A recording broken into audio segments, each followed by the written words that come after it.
گزارے کیسے زندگی، آؤ علماء سے پوچھ لیں، آئے جو مشکل پیش کوئی،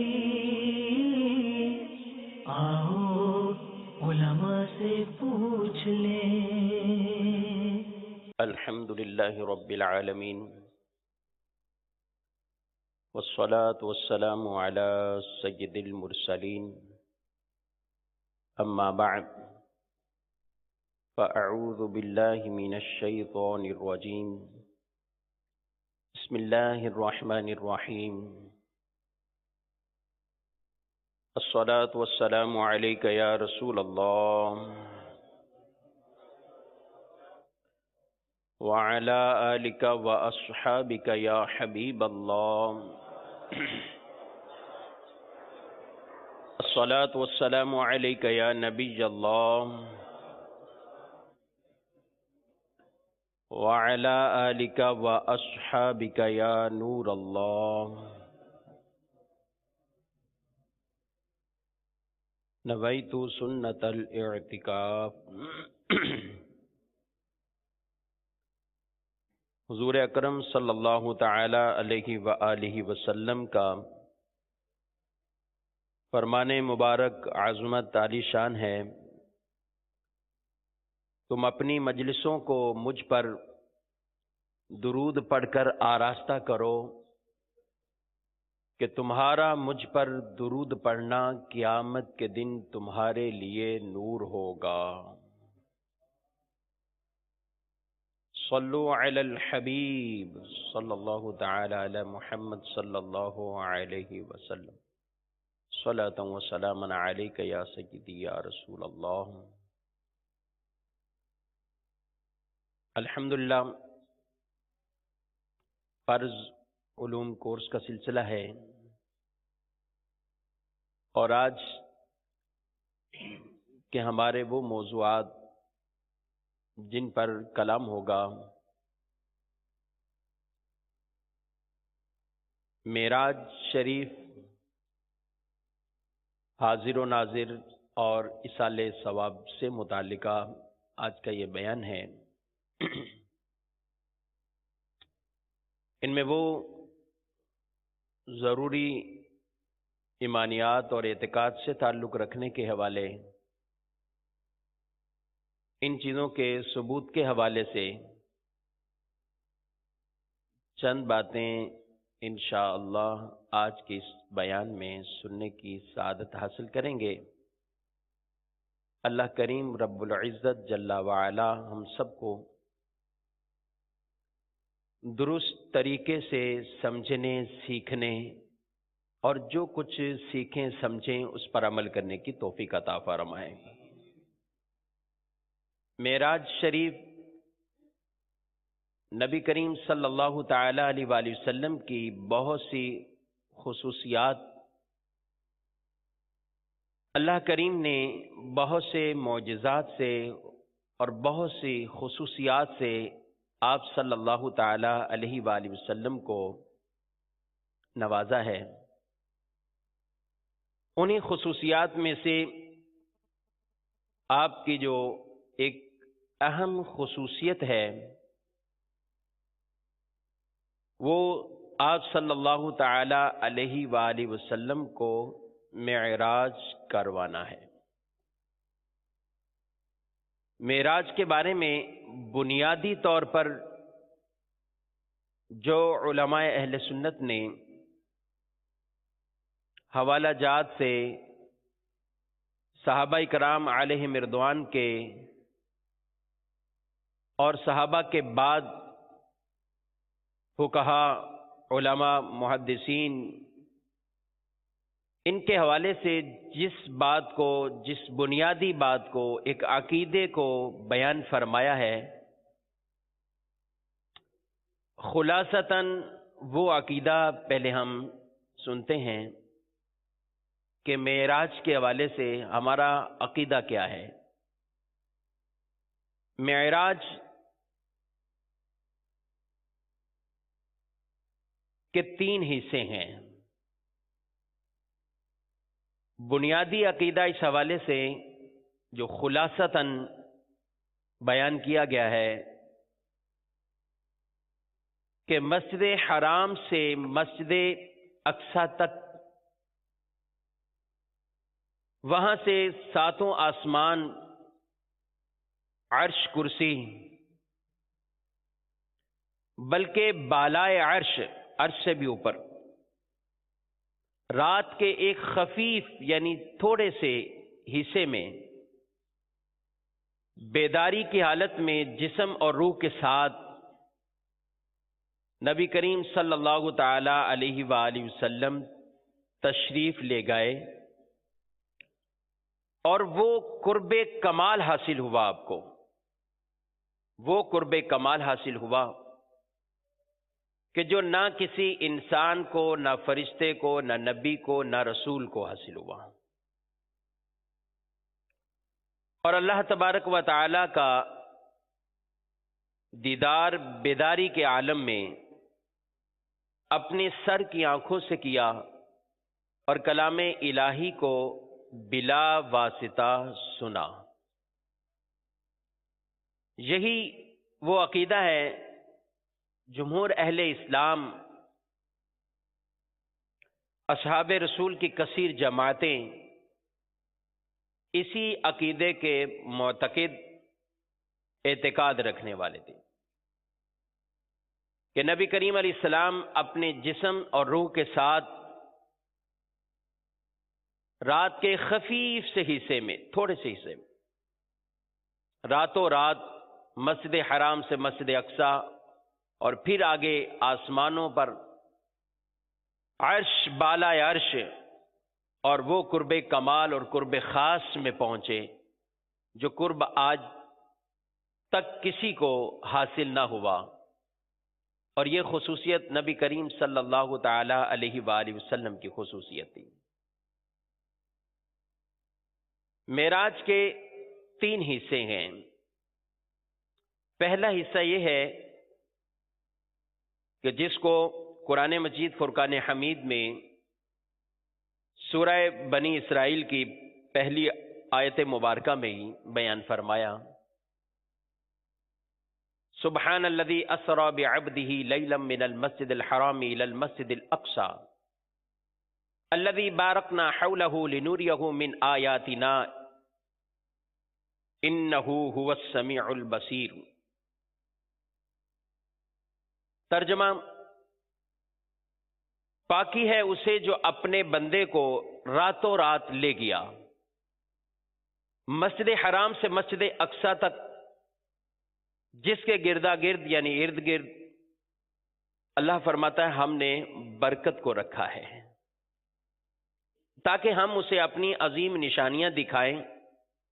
بے شک وہ سنتا ہے، وہ دیکھتا ہے۔ یہ حصہ جو خاص قرآن مجید فرقان حمید میں معراج کے حوالے سے قرآن پاک میں 2 مقام پر ذکر آیا ہے، 15ویں پارے میں سورہ بنی اسرائیل کی ابتدا میں ہی، اور دوسرا سورہ نجم کے اندر۔ تو پہلا یہ خاص جس کا ذکر ہے کہ نبی کریم علیہ الصلوۃ والسلام کو رات کے تھوڑے سے حصے میں مسجد حرام سے مسجد اقصی تک اللہ تبارک و تعالی راتوں رات اپنے اس بندے کو رات کے تھوڑے سے حصے میں لے گیا۔ اس کا انکار کرنے والا جو شخص اس کا انکار کرتا ہے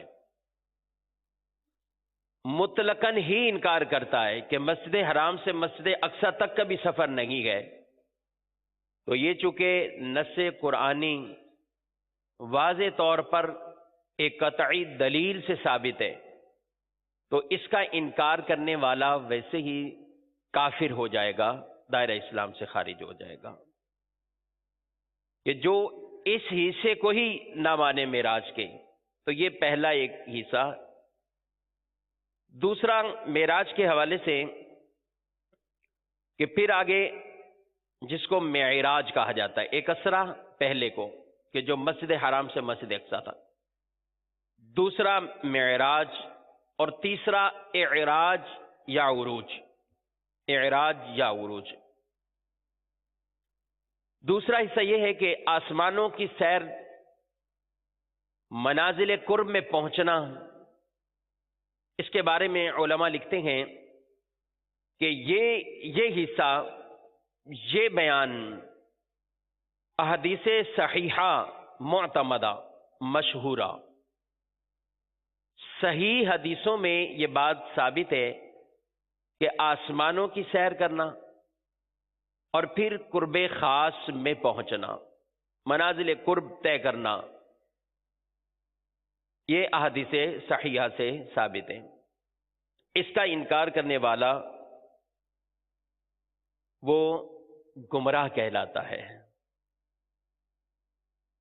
اور یاد رکھیے کہ معراج کا یہ جو سفر ہے، یہ سفر جسم مار روح کے ساتھ، ایسا نہیں ہے کہ کوئی کہ صرف روح کے ساتھ یہ سلسلہ ہوا تھا، نہیں، جسمانی طور پر یہ معراج تھی، جسم بھی ہے روح بھی ہے، دونوں کے ساتھ یہ معراج تھی۔ اور تیسرا عروج یا اعراج، یعنی سرکار صلی اللہ تعالی علیہ وآلہ وسلم کا سر کی آنکھوں سے دیدار الہی کرنا اور فوق العرش، عرش سے اوپر جانا، یہ بھی روایات سے ثابت ہے، اور ان روایات کو خبر احاد یعنی خبر واحد سے یہ چیزیں ثابت۔ اور اس کے بارے میں ہے کہ جو اس کا بھی انکار کرتا ہے اس شخص کو بھی جو ہے وہ خاطی، خطا کرنے والا، اور تفسیرات احمدیہ میں اسے بیان فرمایا کہ وہ شخص فاسق ہے جو اس چیز کا بھی جو ہے وہ انکار کرتا ہے۔ تو تین چیزیں ہوئیں معراج کے حوالے سے، مسجد حرام سے مسجد اقصی تک، مسجد اقصی سے لے کر پھر آگے آسمانوں کی سیر اور منازل قرب میں پہنچنا، اور تیسرا پھر اس سے آگے کا ہے۔ تو ان تینوں کے جدا جدا آپ نے حکم سماعت فرمائے کہ پہلے کا انکار کرنے والا شخص ویسے ہی دائرہ اسلام سے خارج ہو جائے گا، کافر ہو جائے گا، کہ جو اس کا انکار کرے کہ نبی کریم علیہ السلام کو مسجد حرام سے مسجد اقصی تک کی معراج، اس کا جو انکار کرتا ہے تو وہ شخص کافر ہو جائے گا۔ دوسرا، آگے والا جو سفر ہے جس کو معراج کہتے ہیں، اس کا منکر، انکار کرنے والا گمراہ کہلاتا ہے، اور اس سے آگے کے جو معاملات گئے اس کے بارے میں ارشاد فرمایا کہ وہ خاطی ہے، خطا کار ہے، اس کا انکار کرنے والا اور فاسق کہلائے گا۔ دوسری بات یہاں پر کہ معراج روحانی طور پر تھی یا جسمانی تھی، یہ بھی ایک پوری بحث ہوتی ہے، اور بعض اوقات یہی کہہ کر کہ معراج صرف ایک روحانی واقعہ تھا، ایک روح کا معاملہ تھا، جسم سے اس کا جو ہے وہ تعلق نہیں تھا، حالانکہ ایسا نہیں ہے۔ جمہور علماء اسلام نے اس چیز کو بیان فرمایا واضح طور پر۔ فرمایا گیا کہ قرآن مجید فرقان حمید میں اللہ تعالیٰ نے ارشاد فرمایا ہے کہ سبحان الذی اسری بعبدہ، اللہ اپنے خاص بندے کو، عبد بندے کو کہتے ہیں، بعبدہ اضافت ہوئی تو اس کا خاص بندہ۔ فرمایا کہ یہاں یہ نہیں بیان فرمایا گیا کیونکہ عبد کا اطلاق ہی اس چیز پر ہے، دونوں کے مجموعے پر، جسم اور روح دونوں کے ساتھ عبد جو ہے وہ اس کا اطلاق ہوتا ہے۔ یہاں یہ نہیں بیان فرمایا گیا کہ ان کی صرف روح کو لے گئے یا جسم گیا روح نہیں گئی، عبد کہتے ہی اس مجموعے کا نام ہے، یعنی دونوں کو، روح مع الجسم۔ تو اگر ایسا ہوتا کہ نبی کریم علیہ الصلوۃ والسلام یہ فرماتے کہ مجھے روحانی طور پر ایک معراج کرائی گئی ہے، کیونکہ یہ تو آپ روایات سنتے رہتے ہیں کہ حضور علیہ الصلوۃ والسلام نے جب اپنی معراج کا ذکر فرمایا آپ نے اس کو بیان فرمایا تو اس وقت طرح طرح کے کفار نے اعتراضات کیے، یہ کیسے ہو سکتا ہے کہ رات میں ایک تھوڑے سے حصے میں یہاں سے وہاں پہنچنا، وہاں سے آگے آسمانوں کی سیر کرنا، یہ سب اس کے اوپر جو ہے وہ کفار کی طرف سے شور اٹھا ایک۔ اگر حضور صلی اللہ تعالی علیہ وآلہ وسلم اتنا ہی فرماتے کہ یہ خواب کا معاملہ ہوا تھا، یعنی خواب میں ہو گیا تھا، روحانی طور پر ہو گیا تھا، تو پھر تو کوئی کافر شور نہ کرتا، کوئی اس بارے میں یہ نہ کہتا کہ ہاں یہ جو ہے وہ خواب تو ہر ایک آدمی جو ہے وہ آج ہمیں کوئی صبح اٹھ کر کہے کہ بھئی میں خواب کے اندر فلاں ملک میں پہنچ گیا، میں خواب میں فلاں ملک میں پہنچ گیا، بلکہ ملکوں کو چھوڑیے، کوئی یہ بھی اگر ہمیں صبح کہے اور سعادت مندی ہے، سوئے رات کو درود پاک پڑھتے پڑھتے اور خواب میں حضور کے روضے پہ حاضر ہو جائے، تو اگر کوئی کہے تو صبح اٹھ کر کے ہمیں بھی زیارت ہوئی ہے، مدینہ منورہ کی حاضری ہے، حرمین طیبین کا سفر رہا ہے رات کو، تو ہم کیا اس کے خلاف شور اٹھائیں گے کہ تم کیسے پہنچ سکتے ہو بھائی، تم کیسے وہاں پہنچ گئے؟ کوئی شور نہیں کرتا، کوئی کچھ نہیں کہے گا، اس لیے کہ خواب ہے، خواب کی دنیا وسیع ہے، پہنچتے رہتے ہیں لوگ،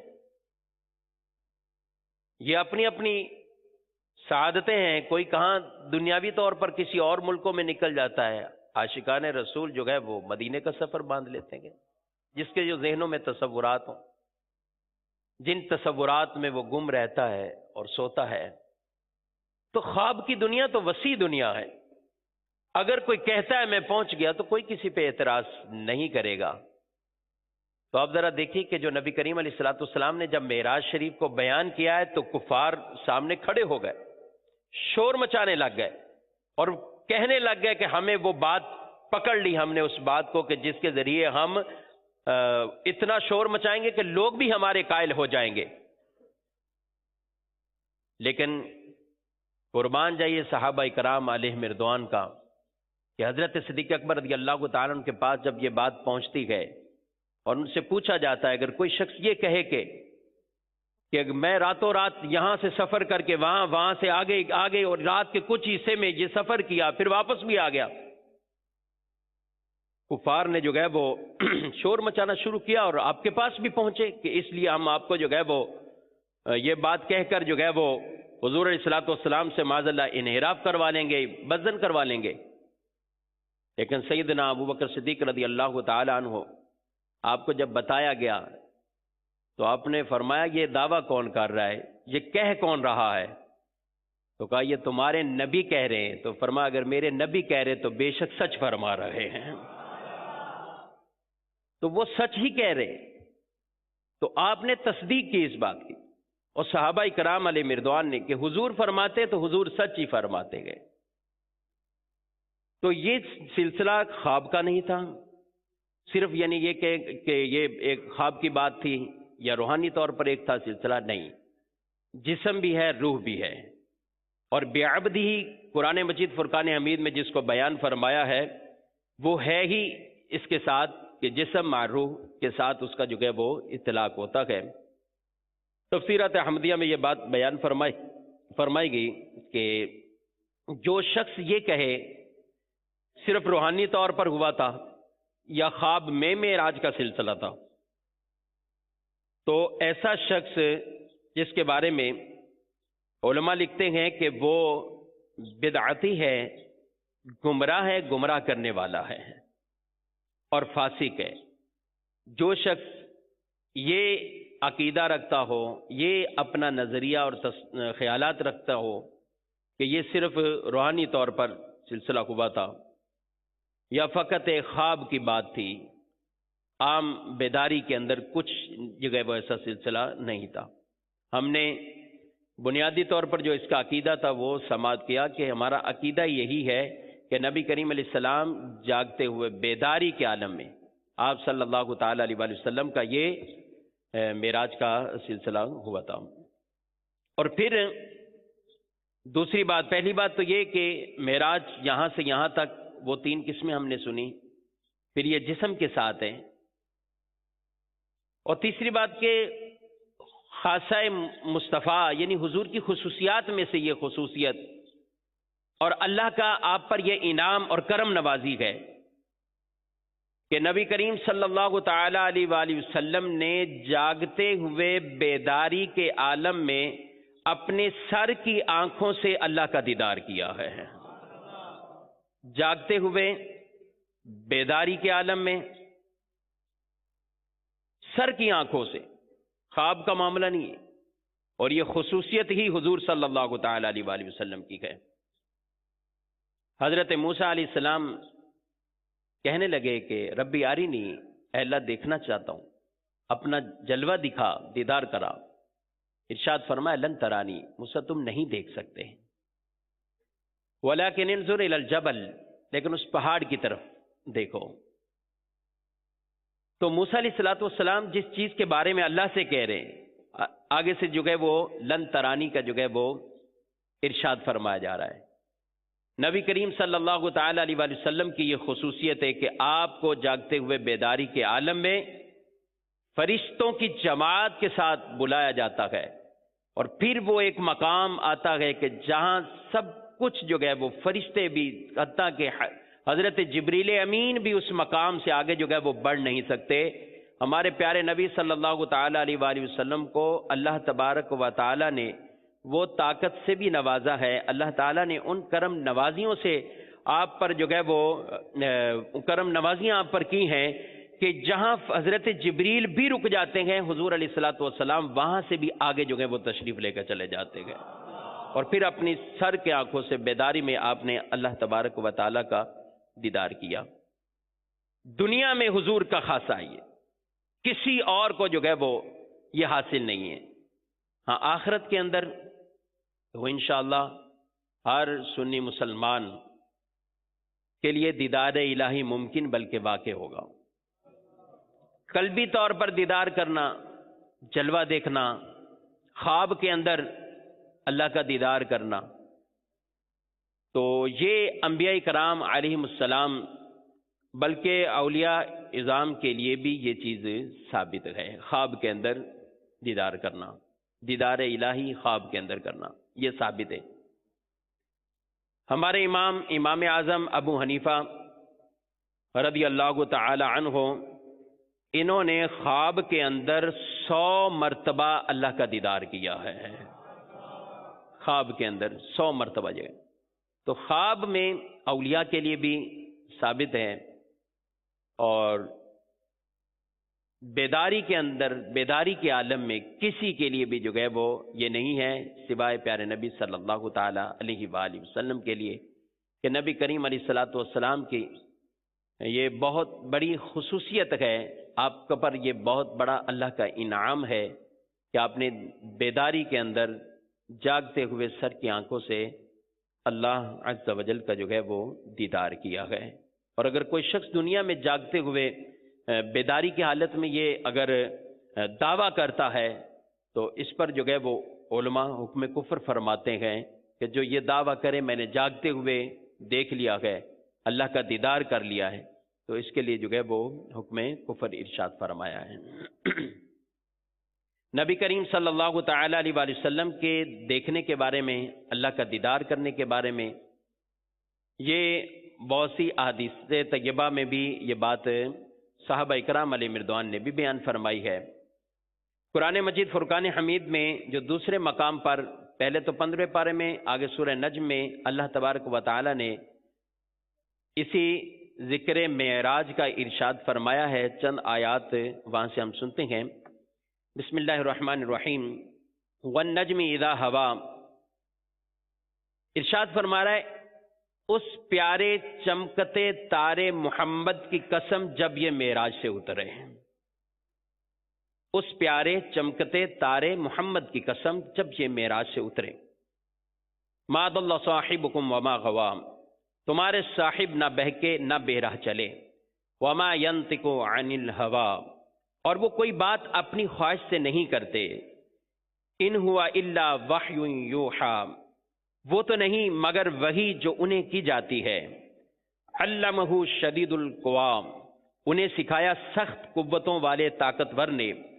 ذو مرۃ فاستوی، پھر اس جلوہ نے قصد فرمایا وَهُوَ بِالْأُفُقِ الْأَعْلَى، اور وہ آسمان بری کے سب سے بلند کنارے پر تھا.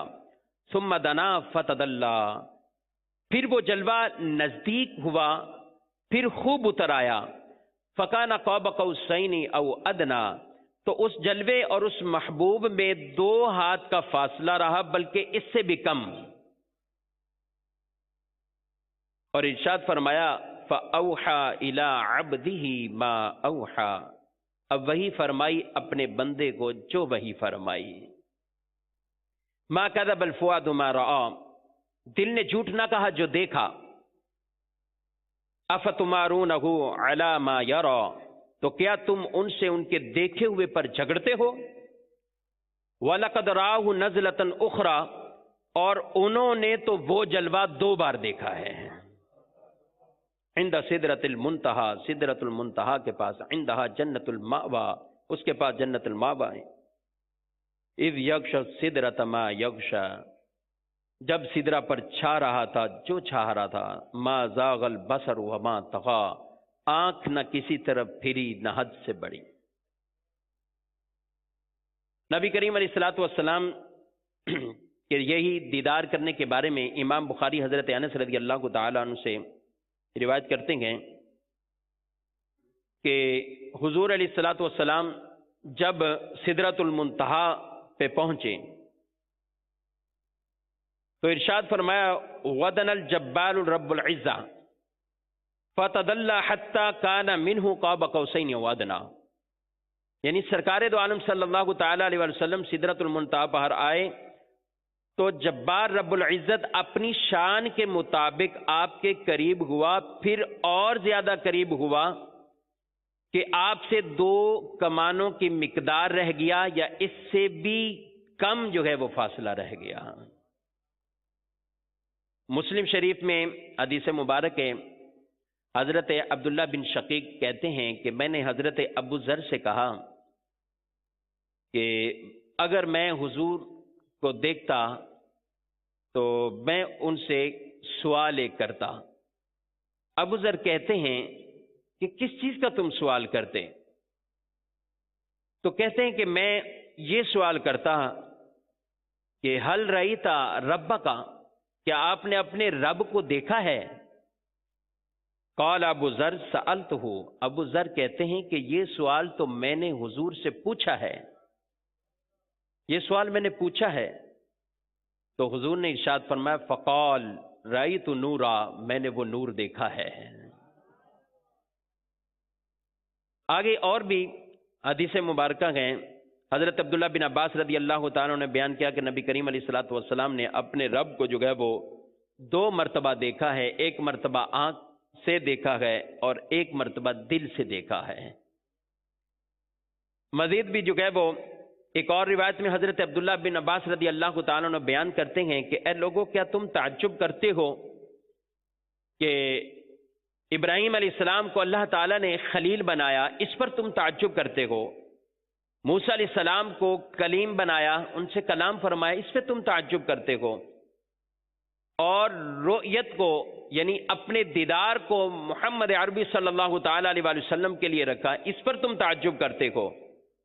یعنی یہ 3 چیزیں بیان فرمائی. ابراہیم علیہ السلام خلیل ہیں، وہ خلیل اللہ ہیں، موسیٰ کلیم اللہ ہیں، اس پر تم تعجب کرتے ہو. اس پہ تعجب نہ کرو، بے شک وہ خلیل بھی ہیں، موسیٰ کلیم بھی ہیں، اور رب کا دیدار محمد صلی اللہ علیہ وسلم کے لیے گئے ہیں. تو اس بات سے یہ پتہ چلا کہ صحابہ کرام علیہم رضوان، مسند امام احمد بن حنبل میں حضرت اکرمہ رضی اللہ تعالیٰ سے کہ عبداللہ بن عباس رضی اللہ تعالیٰ نے بیان کرتے ہیں کہ رسول اللہ صلی اللہ تعالیٰ علیہ وسلم نے ارشاد فرمایا رأیت ربی تبارک و تعالی، کہ میں نے اپنے رب کو دیکھا ہے.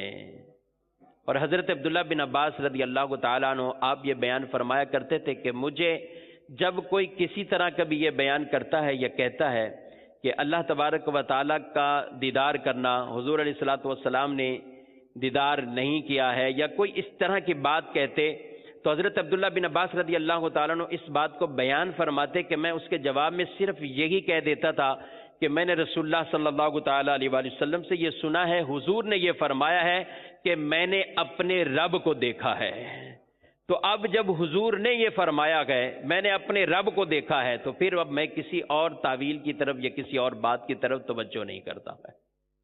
تو یہ ایک مختصر سی اس کی بات کہ میں نے اپنے رب کو دیکھا ہے، حضور کا فرمان ہے میں نے اپنے رب کو دیکھا ہے۔ تو جب یہ حدیث میں بیان فرمایا گیا تو اب واضح طور پر کسی طرح کی بھی کوئی اس بارے میں تعویلات یا دیگر چیزیں جو ہے وہ قابل سماعت نہیں ہونی چاہیے۔ یہ چند باتیں معراج کے حوالے سے ہم نے سنی کہ معراج شریف راتوں رات کے مختصر سے حصے میں بیداری کے ساتھ جسم روح دونوں کے ساتھ یہ سفر ہوا، مسجد حرام سے مسجد اقصیٰ، مسجد اقصیٰ سے آسمانوں سے پھر جو ہے وہ عرش کرسی کو بلکہ بالائے عرش، اور پھر وہ قرب خاص میں پہنچنا، اللہ تعالیٰ کا کلام سننا، اللہ تعالیٰ کا دیدار کرنا، جاگتے ہوئے بیداری کے اندر اللہ تبارک و تعالیٰ کا دیدار کرنا۔ یعنی یہ باتیں علماء لکھتے ہیں کہ یہ تو چند باتیں عرض کی، کئی یعنی باتیں اور بھی جو حدیث میں اس طرح کے جو ہے وہ ثابت ہوئی ہیں، صحیح حدیثوں میں ہے۔ اس کے بارے میں مفتی نعیم الدین مراد آبادی علیہ رحمہ بیان فرماتے ہیں، آپ فرماتے ہیں کہ حضرت جبریل کا براق لے کر حاضر ہونا سید عالم صلی اللہ تعالی علیہ وسلم کو انتہائی ادب و احترام کے ساتھ سوار کر کے لے جانا، یعنی یہ وہ باتیں جو احادیث سے ثابت ہیں۔ سیدھا سیدھا ان باتوں کو جو ہے وہ عرض کرتا ہوں جس طرح جو ہے وہ مفتی صاحب نے اس باتوں کو بیان فرمایا۔ پہلی بات حضرت جبریل کا براق لے کر حاضر ہونا، اور یہ یاد رہے کہ حضرت جبریل امین انبیاء کے پاس جو ہے وہ حاضر ہوتے تھے، اللہ کے پیغامات لے کر جو ہے وہ آتے تھے، انبیاء کے پاس آتے تھے، یہ حاضریوں کا سلسلہ رہا ہے۔ لیکن ایک بہت خوبصورت بات جس کو جو ہے وہ شارح بخاری لکھتے ہیں کہ حضرت جبریل امین کا آنا مختلف انبیاء کے پاس اس کی تعداد کو بیان کیا گیا ہے۔ حضرت آدم علیہ السلام کے پاس جو ہے وہ 12 مرتبہ آئے، حضرت ادریس علیہ السلام کی خدمت میں 4 مرتبہ، حضرت نوح علیہ السلام کے پاس 50 مرتبہ، حضرت ابراہیم علیہ السلام کے پاس 42 مرتبہ، حضرت عیسیٰ علیہ السلام کے پاس 10 مرتبہ، حضرت یعقوب علیہ السلام کے پاس 4 مرتبہ، حضرت ایوب علیہ السلام کے پاس 3 مرتبہ، یعنی یہ ان کی حاضریاں ہوئی ہیں انبیاء کے پاس۔ کسی کے پاس 12، کسی کے پاس 4، کسی کے پاس 50، کسی کے پاس جو ہے وہ 4 مرتبہ، 3 مرتبہ۔ لیکن یہ بہت ہی پیاری بات ہے جو بیان فرمائی گئی ہے کہ نبی کریم علیہ الصلوۃ والسلام کے پاس حضرت جبریل امین 24,000 مرتبہ حاضر ہوئے ہیں حضور علیہ الصلوۃ والسلام کے پاس۔ بے لقائے یار ان کو چین آ جاتا اگر، بار بار آتے نہ یوں جبریل سدرا چھوڑ کر، یہی بولے سدرا والے چمنے جہاں کے تھالے، سبھی میں نے چھان ڈالے تیرے پائے کا نہ پایا، تجھے یک نے یک بنایا۔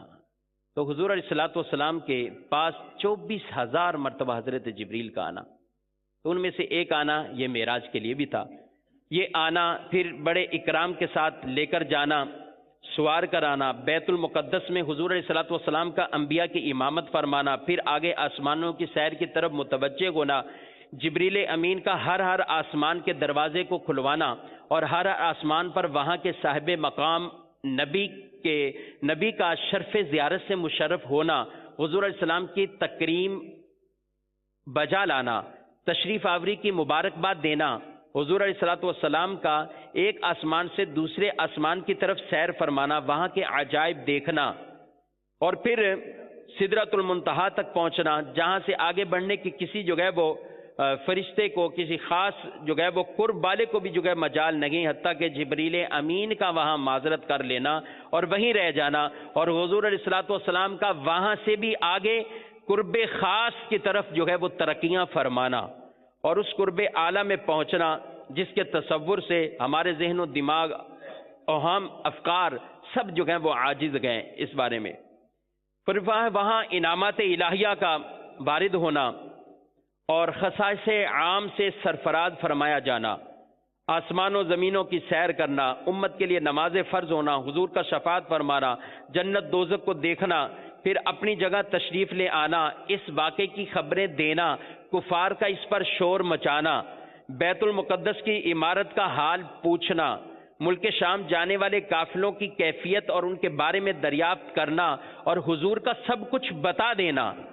آپ کہتے ہیں کہ یہ ساری چیزیں تمام صحاح کی معتبر احادیث طیبہ سے یہ ثابت ہیں. یہ ساری چیزیں ہیں.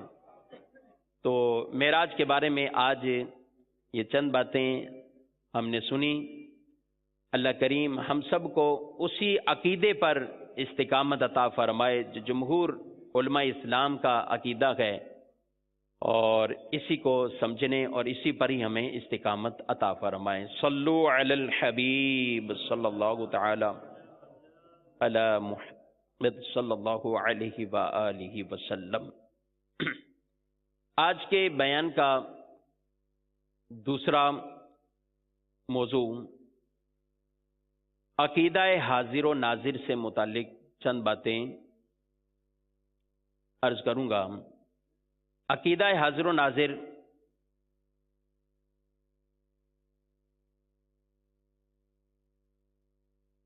حاضر و ناظر کا لفظ بہت دفعہ آپ سنتے ہوں گے، سماعت کرتے ہوں گے، بولتے بھی ہوں گے.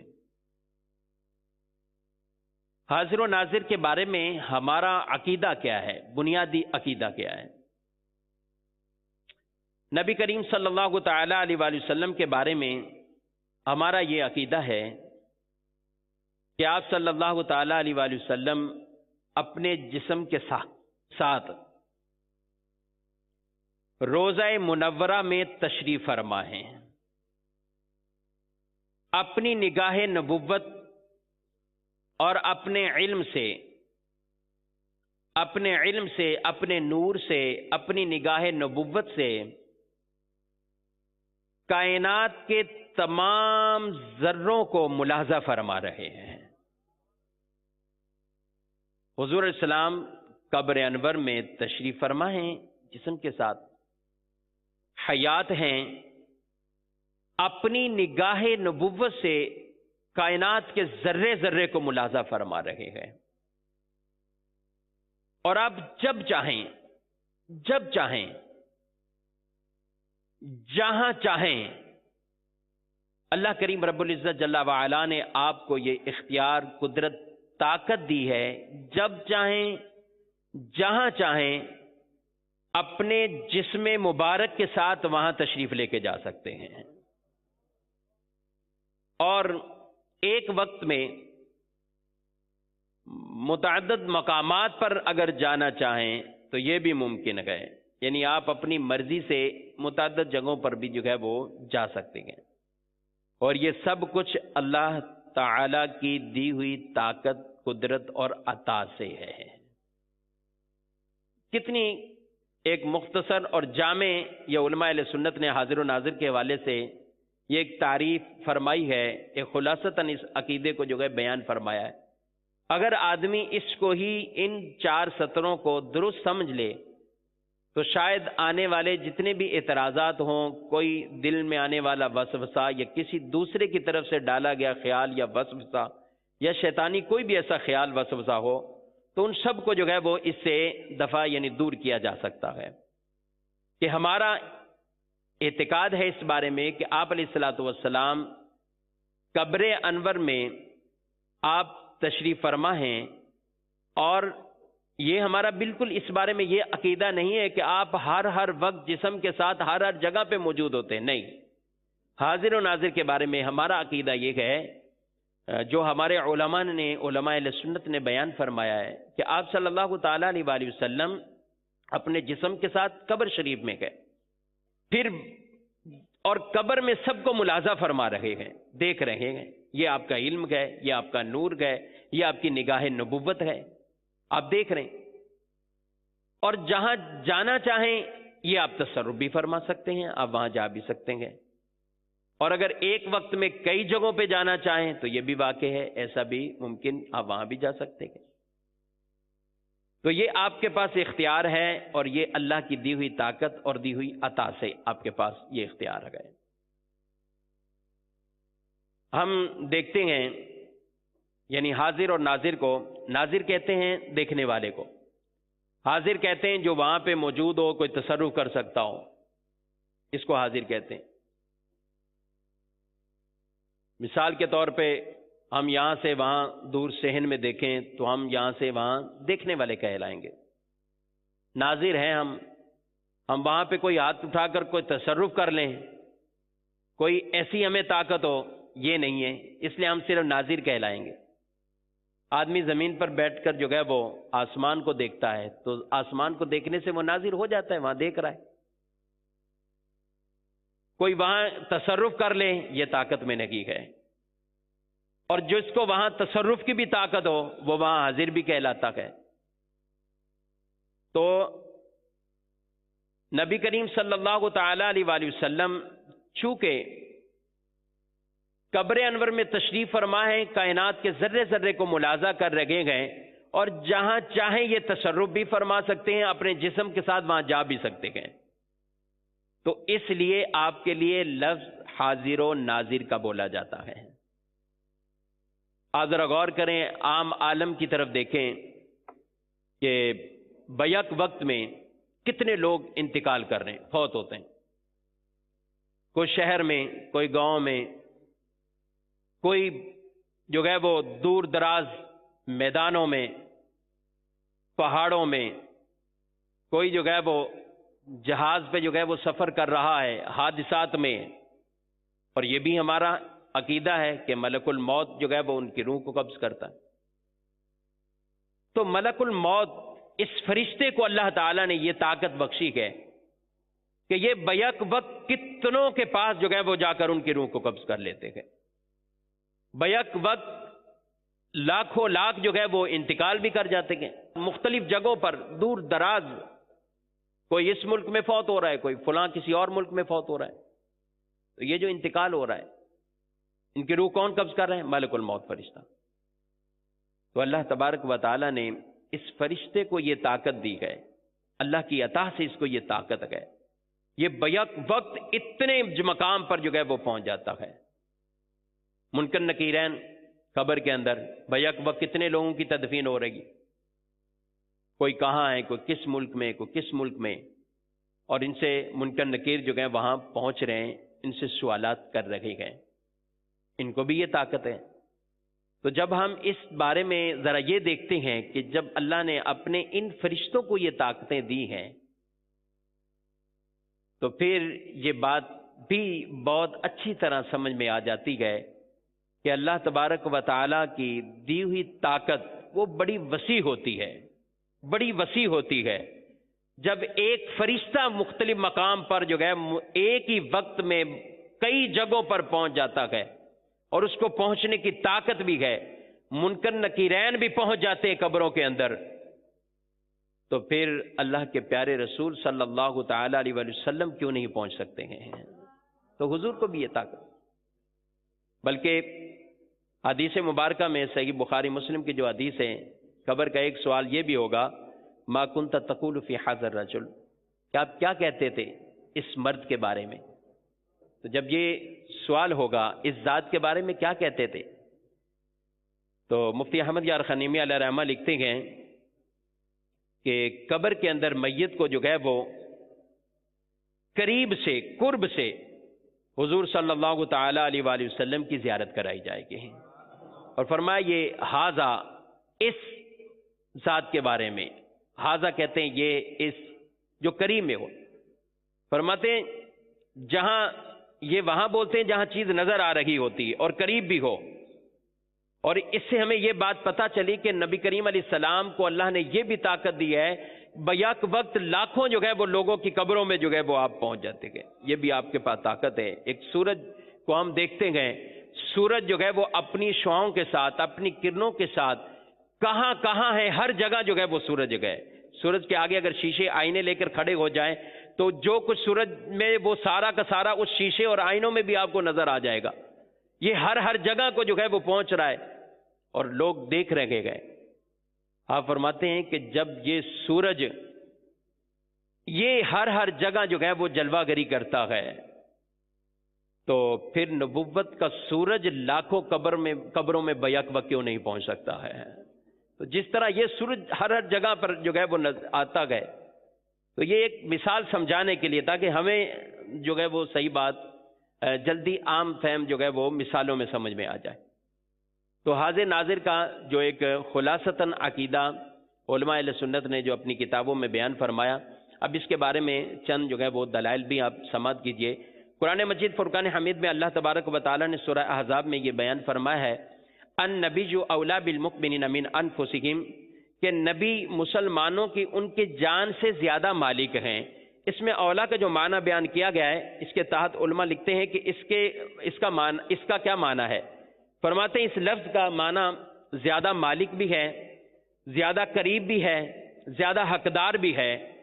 تو پھر مطلب اور معنی یہ ہوگا آیت مبارکہ کا کہ نبی کریم صلی اللہ تعالیٰ علیہ وسلم مومنوں سے ان سے زیادہ مالک ہے، ان کی جانوں کے زیادہ قریب ہے اور ان کی جانوں کے زیادہ حقدار ہیں نبی کریم علیہ السلام۔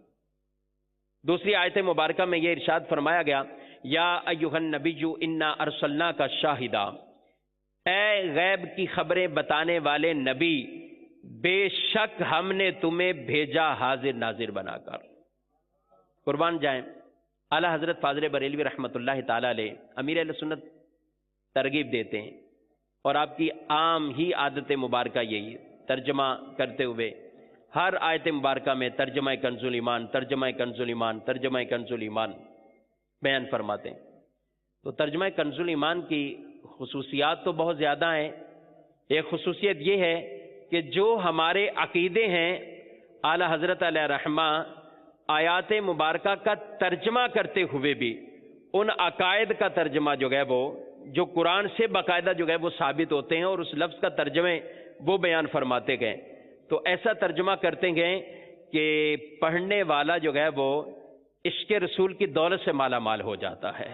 اس لیے خود بھی ترجمہ کنز الایمان اپنی اولادوں کو، اور مزید جو ہے وہ اس کو سہل کر کے ایک اور صراط الجنان، تفسیر صراط الجنان کے ساتھ مکتبۃ المدینہ کی یہ شائع کردہ تفسیر صراط الجنان، کہ جس میں ترجمہ کنز الایمان بھی ہے اور صراط الجنان کا بھی ترجمہ ہے، اور اس کے ساتھ بہت ہی خوبصورت یہ تفسیر ہے، اور اس کو جو ہے وہ پڑھنے کی عادت بنائیں گے تو انشاءاللہ ہمیں بہت سے علم دین کا جو ہے وہ خزانہ حاصل ہوگا انشاءاللہ العظیم۔ تو یہاں یہ بیان فرمایا گیا شاہد، شاہد کسے کہتے ہیں؟ گواہ کو کہتے ہیں۔ اور بروز قیامت نبی کریم صلی اللہ تعالی علیہ وآلہ وسلم اپنے ہر امتی کے اعمال کی گواہی دیں گے، ان کے گواہ بنیں گے، گواہی دیں گے۔ اور گواہ کون دے گا؟ گواہی وہی شخص دے گا، گواہ وہی بن سکتا ہے کہ جو اس چیز کے بارے میں علم بھی رکھتا ہو، مشاہدہ بھی کرتا ہو۔ تو یہی تو ہم بات عرض کر رہے ہیں کہ حضور علیہ الصلوۃ والسلام قبر شریف میں تشریف فرمائیں، ہر ذرے کو دیکھ رہے ہیں اور مشاہدہ بھی کر رہے ہیں، جہاں چاہتے ہیں آپ تشریف بھی لے کے جاتے ہیں وہاں پر۔ قرآن مجید فرقان حمید میں دوسرے مقام پر یہ ارشاد فرمایا، وَكَذَلِكَ جَعَلْنَاكُمْ أُمَّةً وَسَطًا لِتَكُونُوا شُهَدَاءَ عَلَى النَّاسِ وَيَكُونَ الرَّسُولُ عَلَيْكُمْ شَهِيدًا، اور ایسے ہی ہم نے تمہیں ایک امت وسط بنایا تاکہ تم لوگوں پر گواہ ہو جاؤ اور رسول تم پر گواہ ہو جائیں۔ اور مزید آگے بھی یہ بات ارشاد فرمائی گئی ایک اور جو ہے وہ آیت مبارکہ میں، فَكَيْفَ إِذَا جِئْنَا مِن كُلِّ أُمَّةٍ بِشَهِيدٍ وَجِئْنَا بِكَ عَلَىٰ هَٰؤُلَاءِ شَهِيدًا، اور ہم جو ہے وہ ہر امت میں سے گواہ لائیں گے اور آپ کو تمام کے اوپر جو ہے وہ گواہ بنائیں گے۔ قیامت کے دن انبیاء کے بارے میں لوگ کچھ جو ہے وہ معترض ہوں گے، اعتراض کریں گے ما قبل انبیاء کے بارے میں، تو وہ اپنی گواہی کے لیے بیان فرمایا گیا کہ امت مصطفیٰ کو جو ہے وہ پیش کر دیں گے۔ یہ امت مصطفیٰ کیسے گواہی دیں گی؟ لوگ اعتراض کریں گے کہ یہ کیسے گواہی دے رہے ہیں، یہ تو تھے ہی نہیں۔ تو پھر یہ کہیں گے کہ ہم اس لیے گواہی دے رہے ہیں کہ ہم نے یہ باتیں حضور اکرم صلی اللہ تعالیٰ علیہ وآلہ وسلم سے سنی ہیں، اس لیے ہم بیان کر رہے ہیں۔ پھر حضور علیہ الصلوۃ والسلام کو سب کے اوپر جو ہے وہ گواہ بنایا جائے گا۔ یعنی آپ کا علم یہ ہے کہ پہلے بھی جو کچھ ہو چکا اس کا بھی علم ہے، اور جو کچھ آگے ہونے والا اس کا بھی آپ کو جو ہے وہ علم عطا کیا گیا ہے۔ تو یہ باتیں کہ گواہ ہونا، شاہد ہونا، گواہ جو جس کو علم بھی ہو، جو وہ مشاہدہ بھی کر رہا ہو۔ قرآن مجید فرقان حمید میں اللہ تعالیٰ ارشاد فرماتا ہے وَمَا أَرْسَلْنَاكَ إِلَّا رَحْمَةً لِّلْعَالَمِينَ، ہم نے تمہیں نہیں بھیجا مگر رحمت للعالمین بنا کر، عالمین کے لیے رحمت۔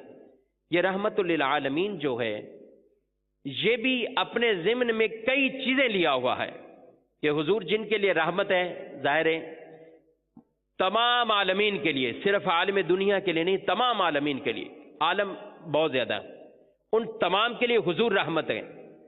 تو ان جن کے لیے آپ کو رحمت بنا کے بھیجا گیا، تو جس نے رحمت بننا ہے، ان کے لیے رحم کرنا ہے، تو پھر وہ ان کو جانتا بھی ہے، ان کا علم بھی ہے، ان کی پریشانیوں کو بھی جانتا ہے، ان کے حالات سے بھی واقف ہے۔ تو رحمت للعالمین ہی اپنے ضمن میں یہ ساری چیزیں لیا ہوا ہے کہ نبی کریم علیہ الصلوۃ والسلام چونکہ رحمت للعالمین بن کے آئے ہیں، اور رحمت للعالمین بننے کا تقاضا یہی ہے کہ آپ کو ہر بات کا اس طرح علم بھی ہے، جن کے لیے آپ رحمت بنا کے بھیجے گئے ہیں ان کی پریشانیوں کا بھی علم ہے، یعنی حضور وہ بھی جانتے ہیں اور ان پر کرم نوازیاں فرماتے ہیں۔ تو یہ رحمت للعالمین ہی اپنے ضمن میں یہ بہت سی چیزیں کو لیا ہوا ہے۔ تو نبی کریم علیہ الصلوۃ والسلام کی ایک شان کو یہ بھی بیان فرمایا گیا ما کان اللہ لیعذبہم وانت فیہم، اللہ کی یہ شان نہیں ہے کہ وہ ان لوگوں کو عذاب دے کہ آپ ان کے درمیان جو ہیں وہ موجود ہوں۔ یہ حضور صلی اللہ علیہ وسلم کی وجہ سے یہ خصوصیت جو ہے وہ اس امت کو یہ بھی حاصل ہے کہ اجتماعی صورت میں پورے کے پورے کسی عذاب کا شکار ہو جائے، ایسا نہیں ہوگا، یہ نبی کریم علیہ الصلوۃ والسلام کی وجہ سے جو ہے وہ۔ اور کوئی یہ کہہ دے کہ بھئی یہ تو معاملات اس وقت کے تھے، اب نہیں ہے، یاد رکھیں ہمارا یہ عقیدہ ہے، انبیاء اپنی قبروں میں، اپنے مزارات میں، یہ بھی انبیاء جو ہیں وہ زندہ ہیں، حیات ہیں، یہ ہمارا عقیدہ ہے۔ نبی کریم علیہ الصلوۃ والسلام کی حدیث مبارکہ ہے الانبیاء احیاء فی قبورہم یصلون، انبیاء اپنی قبروں میں زندہ ہوتے ہیں اور وہ نمازیں پڑھتے ہیں۔ انبیاء کرام علیہ السلام کے بارے میں ایک اور حدیث مبارکہ میں نبی کریم علیہ الصلوۃ والسلام نے ارشاد فرمایا کہ دنوں میں سے افضل دن جمعہ کا دن ہے، فرمایا اسی میں آدم علیہ السلام کو جو ہے وہ تخلیق کیا گیا، اسی میں ان کی روح کو قبض کی گئی۔ پھر آگے کچھ باتیں ارشاد فرمائی اور پھر فرمایا کہ میرے جو ہے وہ کثرت سے درود پڑھو اس میں جمعہ کے دن، اور تمہارا درود مجھ پر جو ہے وہ پیش کیا جاتا ہے۔ تو صحابہ عرض گزار ہوئے یا رسول اللہ صلی اللہ علیہ وآلہ وسلم جب آپ دنیا سے پردہ فرما جائیں گے اس وقت کیا معاملہ ہوگا؟ تو نبی کریم علیہ الصلوۃ والسلام نے ارشاد فرمایا ان اللہ حرم علی الارض ان تاکل اجساد الانبیاء، اللہ نے زمین پر اس چیز کو حرام فرمایا ہے کہ وہ نبیوں کے جسموں کو یہ مٹی کھائے، یہ اس پر زمین پر حرام کیا گیا ہے۔ تو انبیاء کے جسم صحیح سلامت اپنی قبروں کے اندر جو ہے وہ مزارات میں موجود، اور پھر وہ حیات ہیں، اور وہ کیسی حیات سے اعلی حضرت علیہ رحمہ فرماتے ہیں حیات انبیاء کا منکر گمراہ ہے، جو شخص جو ہے وہ اس کا انکار کرتا ہے وہ گمراہ ہے۔ فرمایا کہ وہ بالکل جو ہے جس طرح حقیقی طور پر دنیا میں حیات تھے ایسے ہی حیات ہیں، اور یہ الموت ایک اللہ تعالیٰ کا وعدہ ہے اور یہ سب کو پہنچنا ہے، اور وہ فقط ایک آن کے لیے، ایک گھڑی کے لیے وہ وعدہ جو ہے وہ سچ ہو گیا، اب جو ہے وہ ان کی حیات ہے، اور جب حیات ہیں پھر وہ ہر جگہ ان کا تشریف لے کے جانا، اس مقام تک پہنچنا۔ ابھی ہم نے معراج کا بیان سنا، اس معراج کے بیان میں نبی کریم علیہ الصلوۃ والسلام جب جا رہے تھے، آپ کی حدیث مبارک ہے کہ میں موسیٰ علیہ السلام کی قبر کے پاس سے میں گزرا تو میں نے دیکھا رأیت موسیٰ یصلی فی قبرہ قائما، میں نے موسیٰ کو دیکھا ہے کہ وہ اپنی قبر میں کھڑے ہو کر نماز پڑھ رہے تھے۔ موسیٰ علیہ السلام نماز پڑھ رہے تھے اپنی قبر میں، تو نماز پڑھ رکھے گئے۔ الانبیاء احیاء فی قبورہم یصلون، انبیاء زندہ ہوتے ہیں، نمازیں پڑھتے ہیں، اور پھر انبیاء کو یہ طاقت، یہ بھی معراج کے بیان سے ہی ہمیں جو ہے وہ ثابت ہوتی کہ انبیاء کرام علیہ السلام ایک مقام سے دوسرے مقام پہ تشریف لے کے گئے۔ حضور مسجد اقصی پہنچے تو نبی کریم صلی اللہ تعالی علیہ وآلہ وسلم کے استقبال کے لیے انبیاء اپنے اپنی قبروں سے مزارات سے جو ہے وہ نکل کر مسجد اقصی کے اندر حضور کے استقبال کے لیے جمع ہو جاتے ہیں۔ حضور علیہ الصلوۃ والسلام نے انبیاء کی امامت فرمائی ہے، انبیاء کرام علیہم السلام نے آپ کے پیچھے نماز پڑھی ہے، اس کے بعد انہوں نے خطبے دیے ہیں، پھر حضور صلی اللہ تعالیٰ علیہ وآلہ وسلم کا خطبے آپ نے بھی جو ہے وہ خطبہ ارشاد فرمایا گئے، اور آپ نے خطبوں کے اندر اپنے خصائص کو، اپنی خصوصیات کو، اللہ تعالیٰ نے جو آپ پر انعامات فرمائے ان کا ذکر فرمایا گئے۔ حضرت ابراہیم علیہ السلام نے آپ کے خطبے کے بعد پھر گروہ انبیاء سے خطاب کرتے ہوئے یہ بات فرمائی کہ حضور علیہ السلام نے جو اپنی خصوصیات کو بیان فرمایا ہے، اسی وجہ سے اللہ تعالیٰ نے ان کو آپ سب پر فضیلت بخشی ہے۔ تو یہ انبیاء کا وہاں آنا، وہاں خطاب فرمانا، خطبے دینا، پھر حضور کا جب آسمانوں کی طرف ترقیاں فرمانا جانا، پھر مختلف انبیاء کا، مختلف نبیوں کا مختلف آسمانوں پر آپ کا استقبال کرنا اور مبارکباد دینا، تو یہ باتیں ہمیں بڑی جو ہے وہ آسانی سے سمجھ میں آ جاتی ہیں کہ نبی کریم علیہ الصلوۃ والسلام کے لیے ہم جو یہ عقیدہ سن رکھے ہیں، حاضر و ناظر کے بارے میں سن رہے ہیں، تو اللہ تعالیٰ نے انبیاء کو بھی یہ طاقتیں دی ہیں، اللہ کی عطا سے وہ ایک مقام سے دوسرے مقام پہ پہنچے گئے۔ تو جب وہ انبیاء جو آپ سے پہلے صدیوں پہلے پردہ فرما گئے، دنیا سے جو ہے وہ وصال فرما گئے، لیکن آپ کے استقبال کے لیے وہاں پہنچے، وہاں سے پھر آسمانوں پر جو ہے وہ مختلف آسمانوں پر پہنچتے گئے، تو اس لیے اللہ تبارک و تعالیٰ نے اپنے انبیاء کو یہ طاقتیں دی گئے کہ وہ یہاں اپنی مزارات سے جو ہے وہ نکل کر وہاں تشریف لے کر جاتے گئے۔ تو جب انبیاء جاتے ہیں تو حضور صلی اللہ علیہ وسلم تو امام الانبیاء ہیں، وہ سید الانبیاء ہیں، تو آپ کے لیے بھی یہ بات سمجھنا یہ کوئی مشکل نہیں ہوگی کہ آپ بیک وقت کیسے جو ہے وہ آپ چلے جاتے گئے۔ نبی کریم صلی اللہ تعالیٰ علیہ وآلہ وسلم ظاہر جب حاضر ناظر ہیں تو وہ اسی کے لیے کہ جو معاملات کو دیکھتا ہے وہ سنتا بھی ہے، معاملات کو دیکھتا ہے، آپ کائنات کے ذرے ذرے کو دیکھ رہے ہیں تو کائنات کی یہ باتیں، گفتگو، کلام، یہ بھی آپ سنتے ہیں۔ کوئی آدمی گھر بیٹھا ہوا درود پڑھتا ہے، کہیں دور دراز بیٹھ کر درود پڑھتا ہے۔ اللہ تبارک و تعالیٰ نے حدیث طیبہ میں یہ بیان فرمایا، ایک فرشتے کو اتنی طاقت بخشی ہوئی ہے کہ وہ حضور علیہ السلام کی ذات پر پڑھے جانے والے درود وہ لکھتا ہے، اور حضور کی بارگاہ میں وہ فرشتہ عرض کرتا ہے کہ فلاں آدمی، اس کے والد کا نام فلاں ہے، فلاں مقام پہ رہتا ہے، اس طرح کا بیان کر کے، اس کے نسب کو بھی بیان کر کے وہ حضور کی بارگاہ میں اس فرشتہ پیش کرتا ہے کہ وہ آپ پر درود بھیج رہا ہے۔ تو اس فرشتے کو یہ علم ہے، اتنا علم ہے، تو حضور کا علم کتنا ہوگا۔ تو یہ باتیں، اور جس کا چاہے حضور، اہل محبت کا جیسے روایتوں میں بیان فرمایا، خود میں ان کے جو ہے وہ درود کو سنا کرتا ہوں، اہل محبت کے درود کو۔ تو یہ سماعت کرنا، سننا، حضرت سلیمان علیہ السلام کے بارے میں قرآن مجید فرقان حمید میں کہ آپ نے جو ہے وہ چیونٹیوں کی بات کو سنا، فتبسم ضاحکا من قولها، آپ نے ان کی بات کو سن کر جو ہے وہ مسکرا دیا، کہ کہا کہ چیونٹیاں آپس میں یہ بات کر رہی کہ سلیمان علیہ السلام کا لشکر آ رہا ہے، اپنے اپنے سوراخوں میں چلے جاؤ، کہیں ایسا نہ ان کا لشکر تمہیں کچل دے۔ تفسیروں میں بیان کیا گیا کہ یہ 3 میل کی مسافت تھی، اتنی دوری سے یہ بات کو جو ہے وہ ایک چیونٹی کی آواز ہمارے جسم پہ اگر چل رہی ہو، بلکہ کان پہ بھی اگر چل رہی ہو، تو ہم اس کے چھوٹے چھوٹے اس قدموں کی وجہ سے ہمیں پتہ چل جائے گا کہ کہیں چیونٹی جو ہے وہ آ چکی ہے، چیونٹی چل رہی ہے، لیکن اس کی آواز نہیں ہم سن پاتے۔ کان پہ بھی اگر چل رہی ہو تو اس کی آواز نہیں سنیں گے۔ اللہ نے اپنے نبی کو کتنی طاقت دی ہے، کتنی قوت سماعت گئے، 3 میل دور اگر چیونٹی کلام کر رہی ہے، حضرت سلیمان اسے سماعت کر رہے ہیں۔ تو یہ اللہ کی دی ہوئی طاقتیں ہیں، قوتیں ہیں۔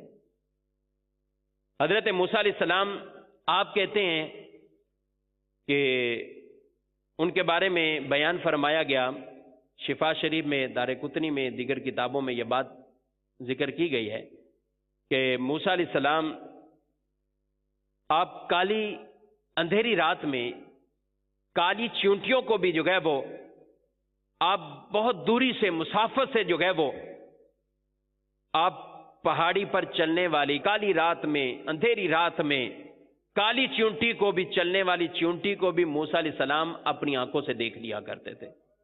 یہ بصارت ہے۔ اور یہ بصارت کیسے؟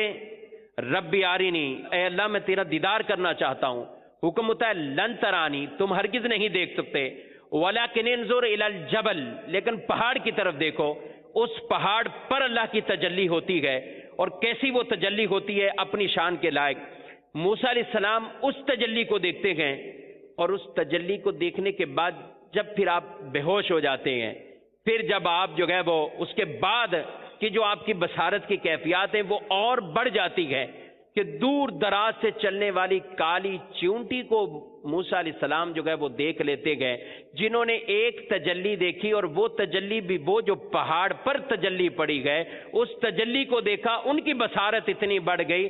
تو میرے پیارے نبی علیہ الصلوۃ والسلام نے تو جاگتے ہوئے اپنی سر کی آنکھوں سے اللہ کا دیدار کیا ہے، ان کی بصارت کا عالم کیا ہوگا۔ تو موسیٰ علیہ السلام جب اس کالی چیونٹی کو میلوں دور جو ہے وہ دیکھ رگے گئے، تو حضور کی بصارت کا عالم کیا ہوگا، جنہوں نے اللہ کا براہ راست اپنی سر کی آنکھوں سے دیدار کیا ہے۔ نبی کریم علیہ الصلوۃ والسلام کی بصارت یہ ہے، حضور فرماتے گئے کہ اللہ تعالیٰ نے میرے لیے دنیا کو ایسا کر دیا ہے کہ میں اس دنیا کو جو کچھ اس میں ہے، جو آگے بھی ہوگا، آپ فرماتے ہیں ان سب کو میں دیکھ رہا ہوں کأنما انظر الی کف ہذہ، جیسا یہ ہتھیلی کو دیکھتا ہوں اس طرح میں اس کائنات کو ملاحظہ کر رہا ہوں۔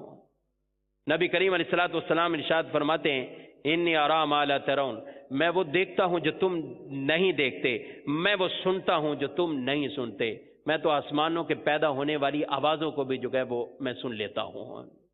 حضور فرماتے ہیں، حضور کی یہ بھی حدیث مبارک ہے کہ میں جو ہے وہ جس طرح آگے سے دیکھتا ہوں، آپ فرماتے ہیں میں اسی طرح اپنے پیچھے سے بھی دیکھا کرتا ہوں۔ یہ نبی کریم علیہ السلام کی یہ بصارت ہے۔ تو حاضر و ناظر کے ساتھ یعنی آپ کو وہ علم بھی ہے کائنات کے ذرے ذرے کا، اس طرح بصارت بھی ہے، آپ دیکھ بھی رہے ہیں، ملاحظہ بھی فرما رکھے گئے۔ اور چند باتیں جو ہم نے مثالوں سے سمجھنے کی کوشش کی، ملک الموت کا ایک ہی وقت میں متعدد مقامات پہ پہنچ جانا، منکر نکیرین کا لاکھوں قبروں کے اندر بیک وقت پہنچ جانا، انبیاء کرام علیہ السلام کا معراج کے وقت سب کا وہاں جو ہے وہ مسجد اقصی میں جمع ہو جانا، پھر مختلف آسمانوں پر جانا، تو یہ باتیں اگر ہمارے سامنے ہوں گی تو حضور علیہ السلام کے بارے میں جو ہمارا عقیدہ حاضر و ناظر ہے، یہ سمجھنا کچھ بھی جو ہے اس بارے میں مشکل نہیں رہے گا، بہت آسان اور سہل ہوگا۔ اور آج کے دور میں تو دیگر کئی ایسی چیزیں، ایجادات ایسی ہیں کہ جن سے ہمارا یہ بات سمجھنا، عقیدہ سمجھنا، موقف سمجھنا بہت آسان ہو جائے گا۔ مدنی چینل کے ناظرین دنیا بھر میں آج یہ پروگرام دیکھ رہے ہیں، ٹیلی ویژن کے گھر پہ جو ہے وہ اپنی اسکرین پر یہ دیکھ رہے ہیں، تو یہ ایک کنیکشن ہے، ایک ٹیکنالوجی ہے۔ سیٹلائٹ کے ذریعے سے ہم جو ہے وہ گھر دنیا کے کونے کونے پہ پہنچ جاتے گئے، جو کچھ اس مقام پر ہو رہا ہے سب کچھ جو ہے وہ ہم ملاحظہ کر رہے ہیں، دیکھ رہے ہیں۔ کس وجہ سے؟ آپ کہیں کہ یہ اس کنیکشن نے دکھا دیا، تو یہ تو ہم بات سمجھ گئے کہ بالکل جو کچھ وہاں ہو رہا ہے وہ ہم دیکھ رہے ہیں، ملاحظہ کر رہے ہیں۔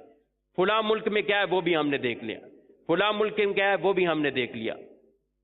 تو جگہ جگہ پر، ملکوں پر دور دراز ہونے والے واقعات، مشاہدات اس سیٹلائٹ کے ذریعے ہم اپنے گھروں میں بیٹھے ہوئے بند کمرے میں آرام سے اس کو دیکھ لیتے گئے۔ تو جب یہ دنیا دار کا بنایا ہوا ایک یہ کنیکشن اور سیٹلائٹ کا نظام ہے، جب اس کو ہم مانتے ہیں اور اس کے بارے میں ہم یہ پورا جو ہے وہ سمجھ لیتے ہیں کہ جو کچھ دیکھ رہے ہیں سچ دیکھ رہے ہیں، وہی دیکھ رہے ہیں، بعینی اسی طرح ہم دیکھ رہے گئے، تو جب ایک عام انسان کی یہ ٹیکنالوجی بنائی ہوئی کے بارے میں ہم یہ مانتے گئے، تو اللہ کی قدرت پر ایمان کیوں نہیں اس طرح کا رکھتے ہیں؟ کہ اللہ کی دی ہوئی طاقت پر ایمان کیوں نہیں رکھتے ہیں؟ ہم تو کہتے ہی یہی ہیں، ہم یہ تھوڑی کہہ رہے کہ حضور اپنی جو ہے وہ خود جو ہے وہ حضور کی اس طرح کی طاقتیں اختیارات ہیں، نہیں، جو کچھ ہے نبی کریم علیہ الصلوۃ والسلام کی جو شان، مرتبہ، مقام ہے، وہ اللہ کی دی ہوئی طاقتوں سے ہے، دی ہوئی عطا سے ہے، دیے ہوئے اختیارات سے گئے۔ تو جب دنیا دار کے بنائے ہوئے اس نظام سے ہم اتنے مطمئن ہو جاتے ہیں، کوئی دل میں ایسا خیال وسوسہ نہیں آتا گئے، تو پھر ایک مسلمان کی شان یہی ہے کہ اس کے ایمانیات اور اعتقاد کی بات ہی یہی ہے کہ اللہ تبارک و تعالیٰ کی قدرت طاقت پر اس کا جو ہے کما حق ہو ایمان کو اعتقاد کو، اور اسی اعتقاد کے پیش نظر ہم کہہ رہے ہیں کہ اللہ تعالیٰ نے اپنے نبی کریم علیہ الصلوۃ والسلام کو یہ طاقت اختیار اور عطا سے یہ جو ہے وہ عطا فرمایا ہے اپنی عطا سے، کہ حضور علیہ السلام بھی بیک وقت اپنے جسم کے ساتھ جہاں چاہیں آپ جو ہے وہ جا سکتے گئے، قبر شریف میں تشریف فرما ہوتے گئے، سب چیزوں کو آپ ملاحظہ کر رکھے گئے، اور جہاں چاہیں اپنے جسم مبارک کے ساتھ وہاں تشریف لے کر جا سکتے گئے۔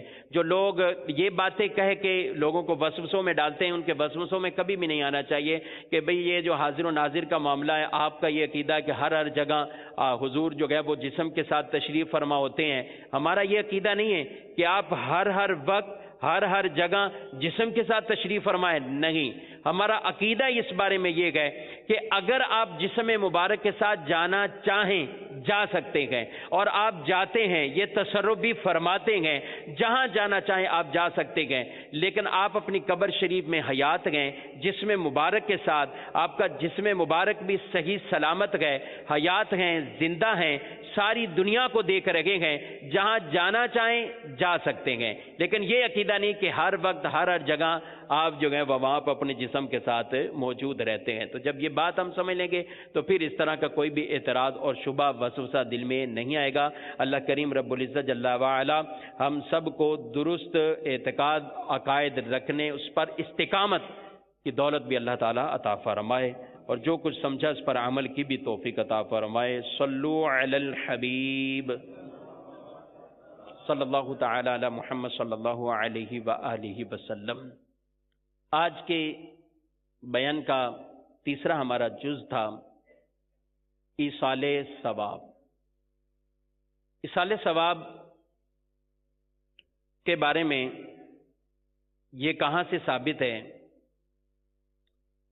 اولاً اس کی تعریف ایصال ثواب کے حوالے سے وہ سماعت فرما رہے ہیں کہ کسی بھی نیک عمل کا ثواب کسی دوسرے کو پہنچانا، کسی بھی نیک عمل کا ثواب کسی دوسرے کو پہنچانا، اپنے عمل کے ذریعے کسی دوسرے کو نفع پہنچانا۔ مثال کے طور پر مرحوم ہیں، ہم ان کے لیے دعائیں کرتے ہیں۔ اگر کوئی یہ عقیدہ اپنائے ہوئے ہو کہ کسی کی دعا سے کسی کو کچھ ہونا ہی نہیں ہے، جو دنیا سے چلا گیا،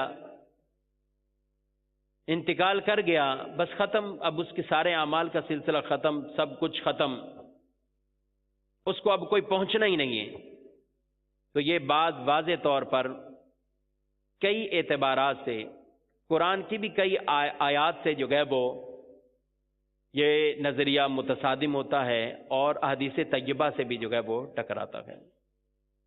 قرآن مجید فرقان حمید میں ہمیں تعلیم ارشاد فرمائے گی، ہم دعا مانگتے ہیں ربنا اغفر لی ولوالدی وللمؤمنین یوم یقوم الحساب، اے اللہ ہماری مغفرت فرما، ہمارے والدین کی مغفرت فرما۔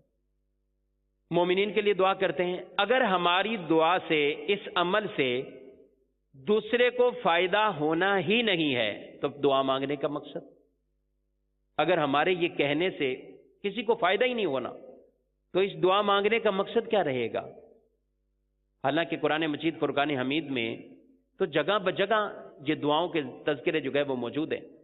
رب ارحمہما کما ربیانی صغیرا، آدمی کے لیے تعلیم ہے اپنے والدین کے لیے دعا کرتا رہے، اے اللہ ان پر رحم فرما، جس طرح انہوں نے مجھے بچپن میں جو ہے وہ پالا ہے، انہوں نے میری پرورش کی ہے، مجھے پالا ہے، ان پہ رحم فرما۔ اگر بیٹے کی دعا سے، بیٹیوں کی دعاؤں سے ان کے والدین کو کچھ رحم ہونا ہی نہیں ہے تو دعا کا مقصد کیا رہے؟ قرآن پاک میں اللہ تعالیٰ نے ایک اور مقام پر سورہ حشر میں ان لوگوں کی مدح اور تعریف فرمائی گئی ہے جو لوگ دعا ان کلمات سے کرتے ہیں۔ کیا فرمایا؟ والذین یقولون ربنا اغفر لنا ولاخواننا الذین سبقونا بالایمان، اور وہ لوگ جو یہ کہتے ہیں اے ہمارے رب ہماری مغفرت فرما، اور ہمارے ان بھائیوں کی جو ہم سے پہلے ایمان کے ساتھ گزر چکے ہیں۔ تو ایمان والوں کی جو ایمان کے ساتھ دنیا سے چلے گئے، ان کے لیے دعائیں مانگنا، یہ تو خاص قرآن مجید فرقان حمید میں بھی اس کا جو ہے وہ ذکر موجود ہے۔ مفتی احمد یار خانیمی علیہ رحمہ لکھتے ہیں کہ اس سے ہمیں دو مسئلے پتہ چلے۔ ایک یہ ہے کہ صرف اپنے لیے دعا نہ کرے بلکہ جو گزر گئے ان کے لیے بھی دعا کریں، اور دوسرے یہ کہ بزرگان دین خصوصاً صحابہ کرام اہل بیت اطہار کہ عرس مبارک، ختم، نیاز اور فاتحہ وغیرہ یہ بہت اعلیٰ چیزیں ہیں، اور جو ہے وہ کہ ان میں ان بزرگوں کے لیے دعائیں ہوتی ہیں۔ تو دعا کرنا یا اپنے عمل سے کسی کو فائدہ پہنچا دینا، اس کو وہ ثواب پہنچ جائے، عمل کسی اور نے کیا ہے، ثواب اس تک پہنچ جائے، اسی کو کہتے ہیں ایصال ثواب۔ یہ ہے اصل جڑ جسے کہہ لیں۔ ایک درخت ہے اور درخت کی جو ہے وہ ایک جڑ ہوتی ہے، پھر اس کی مختلف اوپر شاخیں نکل آتی ہیں۔ تو آج جتنے بھی اہل سنت میں جو چیزیں رائج ہیں، اور اس کے اعتبار سے ہوں، فاتحہ، برسی، 40واں، طرح طرح کی جو اس طرح کے معاملات رائج ہیں۔ ابھی رجب المرجب آئے گا، کنڈے شریف کرتے ہیں، تو یہ جو اس طرح کی فاتحہ ہوتی ہے، کبھی کسی فلاں صحابی کا عرس منا رہے ہیں، ان کا یوم منا رہے ہیں، پھر اولیاء صالحین کی 11ویں شریف غوث پاک رضی اللہ تعالیٰ عنہ کے منا رہے ہیں، اور فاتحہ کا اہتمام کرتے ہیں، اپنے مرحومین کی فاتحہ کا اہتمام کرتے ہیں، 40واں، 10واں، 20واں سوئم کر رکھے گئے۔ تو یہ ہیں اصال ثواب کی صورتیں۔ اصال ثواب اصل ہے، یہی اس کا ماخذ ہے، اور اس سے نکلنے والی یہ شاخیں ہیں۔ کسی شاخ کا نام 40واں ہے، کسی شاخ کا نام 10واں ہے، کسی شاخ کا نام سوئم ہے، کسی شاخ کا نام کنڈے ہے، کسی شاخ کا نام فاتحہ ہے، کسی شاخ کا نام عرس ہے، کسی شاخ کا نام، اسی طرح کی جو ہے یہ شاخیں ہیں جن کے یہ نام گئے۔ اصل بنیادی بات کیا ہے؟ اصال ثواب۔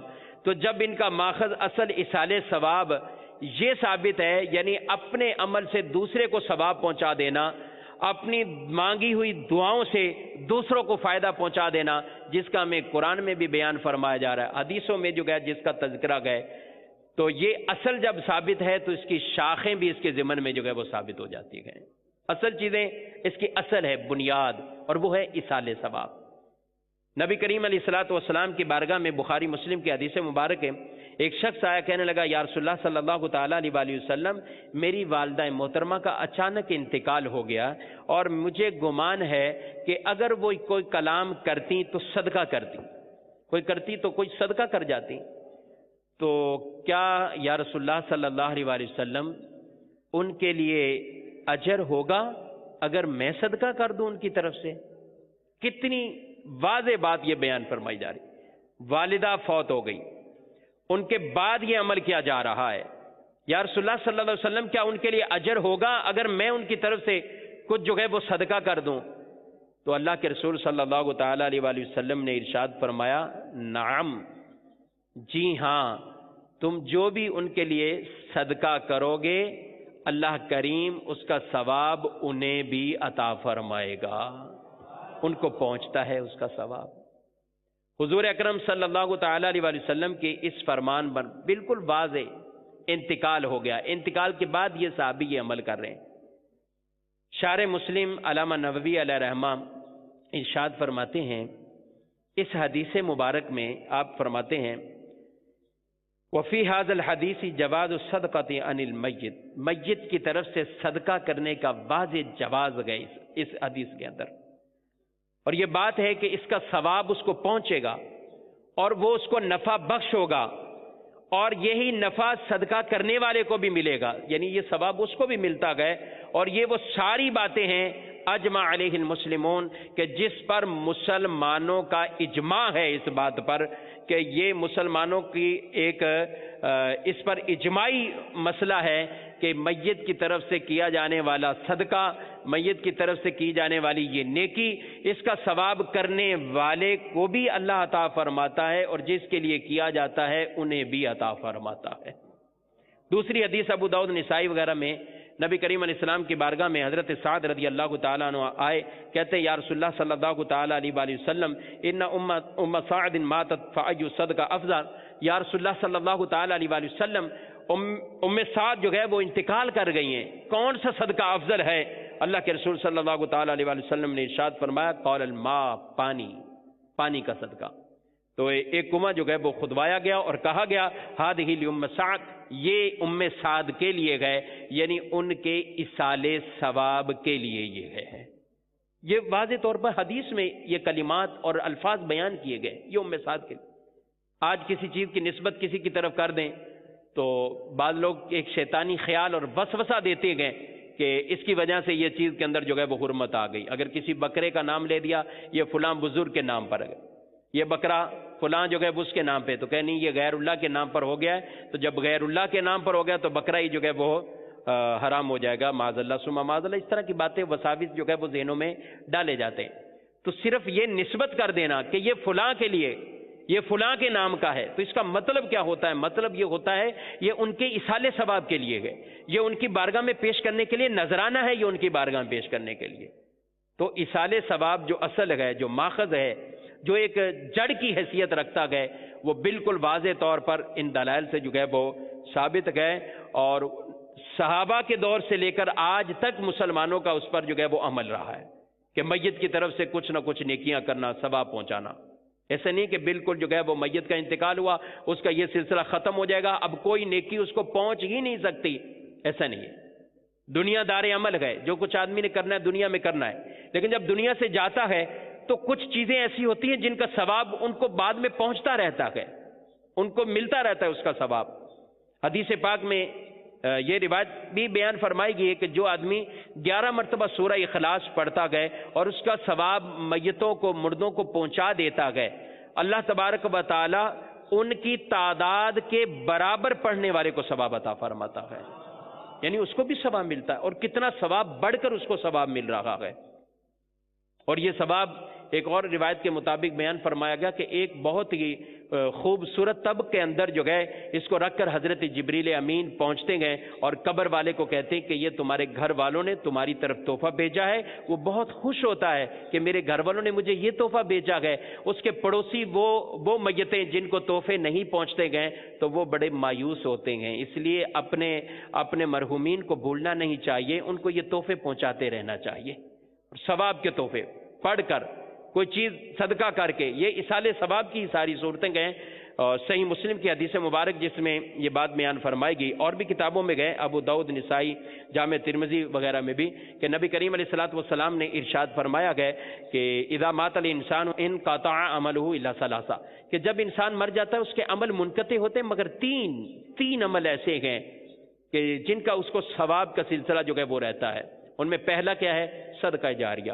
دوسرا کیا ہے؟ ایسا علم جس سے نفع اٹھایا جاتا ہو، ایسا علم چھوڑ کر وہ گیا ہے۔ کوئی علماء ہیں، کتابیں لکھی گئے، کتابیں کے لیے جو ہے وہ اس کو پھیلا دیا ہے، دین کو پھیلایا، اشاعت کر دی گئے۔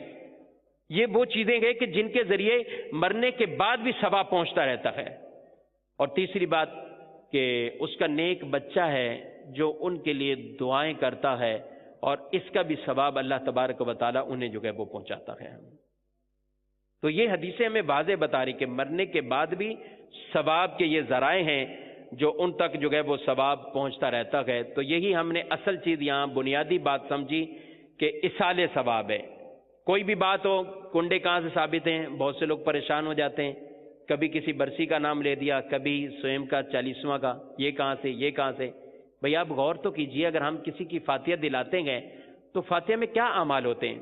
فاتحہ میں یہ عمل ہوتا ہے کچھ کھانے کا انتظام کیا، کھانا رکھا سامنے رکھا یا نہ رکھا، قرآن پڑھا، نعت پڑھی، تلاوت کی، کہیں بیان کا انتظام ہو تو بیان کر دیا۔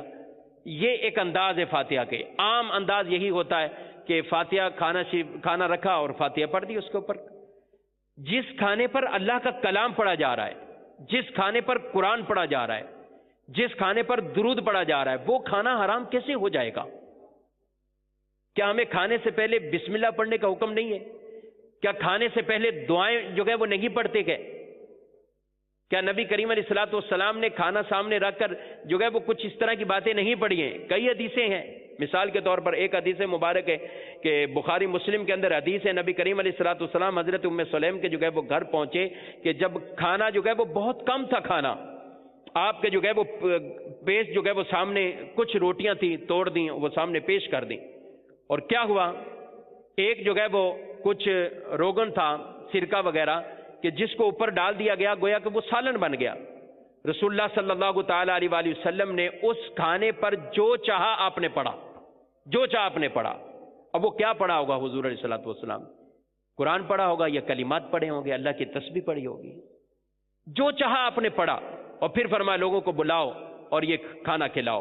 وہ کھانا جو 2-4 آدمیوں کے لیے صرف تھا، نبی کریم علیہ الصلوۃ والسلام کے اس پڑھنے سے یہ برکت حاصل ہوئی گئے کہ آپ فرمایا 10 آدمیوں کو بلاتے رہو، ان کو اجازت دو. 10 آدمی آئے اور وہ کھاتے رہے. روایت میں بیان کیا کہ وہ آدمی 70 یا 80 افراد تھے کہ جنہوں نے اس کھانے کو کھایا ہے، اور سب جو ہے وہ سیر ہو کر جنہوں نے کھایا ہے. ایک اور حدیث صحیح مسلم کے اندر گئے کہ غزوہ تبوک کے وقت حضور صلی اللہ تعالی علیہ وآلہ وسلم کے سامنے جو پیش کیا گیا کھانا وغیرہ جو ہے وہ پیش کیا گیا، تو آپ علیہ الصلوۃ والسلام نے کیا کہا؟ نبی کریم کہا گیا کہ اس کے اوپر جو ہے وہ آپ برکت کی دعا کیجئے. حضور علیہ الصلوۃ والسلام نے برکت کی جو ہے وہ دعا کی ہے، اور اتنی برکت اس میں پیدا ہوئی، اتنی برکت پیدا ہوئی کہ ان لوگوں نے جو کچھ اس برتن میں تھا، جو وہ تھوڑا سا قلیل جو ہے وہ طعام تھا، اور لشکر میں کوئی ایسا برتن نہ بچا تھا کہ جو اس برتن سے بھر نہ لیا گیا تھا. یعنی تھوڑے سے کھانے کو بڑی اللہ تعالیٰ نے برکت عطا فرمائی. تو یہ بات صرف اس لیے عرض کر رہا ہوں کہ کھانا سامنے حضور برکت کی دعا کر رہے ہیں، کھانا سامنے حضور پڑھ رہے ہیں، کھانا سامنے ہم بسم اللہ پڑھتے ہیں. تو جب یہ ساری چیزیں ہم عام کھانوں کے ساتھ بھی ایسا کرتے گئے تو فاتحہ کے اندر کیا ہوتا ہے؟ آدمی بسم اللہ پڑھتا ہے، آدمی سورتیں پڑھتا ہے، سورہ حمد جو ہے وہ فاتحہ پڑھی جاتی ہے، اس کے اوپر دیگر آیات پڑھی جاتی ہیں، دعا مانگی جاتی ہے.